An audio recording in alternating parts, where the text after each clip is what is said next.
Эт жана сүт багытындагы ала тоо тукумундагы уйлар Чүй облусундагы ири чарбалардын бирине арбын киреше алып келүүдө. Баасы 150 000 сомго чейин. Ар бир уй күнүнө орточо 25 литрден сүт берет. Как для высокогорных районов, так и для долин. Вот. Она чем отличается? Она отличается... Ала тоо породасындагы уйлар Кыргызстандын жаратылыш шартына, климаттык абалына ылайыкталган. Өрөндө да, тоо жайытта да эркин жүрөт. Эт сүт багытында пайдаланылат. Арасында 40 литрге чейин сүт берген уйлар бар.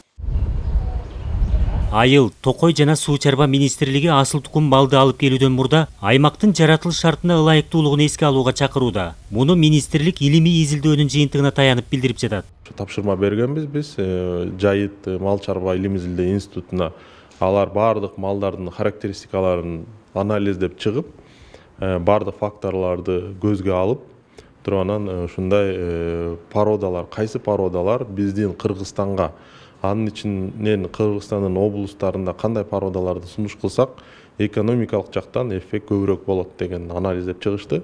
Ошонун негизинде 4 майда 2021 жылы министрликтин 138 буйругу чыгарылып, бардык товар өндүрүүчүлөргө, бардык фермерлерге, финансылык уюмдарга, эл аралык уюмдарга, райондук мамлекеттик администрацияларга, айыл өкмөт башчыларына, облустук жетекчиликтердин бардыгына айтып атабыз.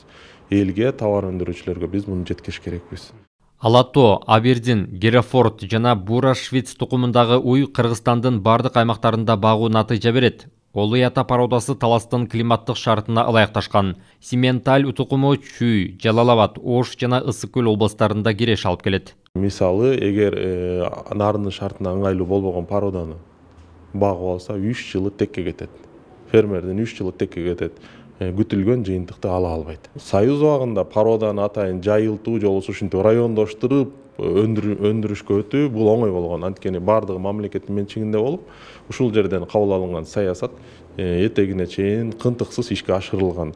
Эми бизде азыр малдын ээси дагы, жердин ээси дагы жеке жактар болгондуктан биз ошол маалыматты жеткирүү менен сунуштама берип эле койбостон аларга жеткирип, эмнеге биз муну сунуштап атабыз деген ишендирип, анан биздин фермерлер, товар өндүрүүчүлөр ишенгенден кийин анан ушул багытта иш алып барышат да.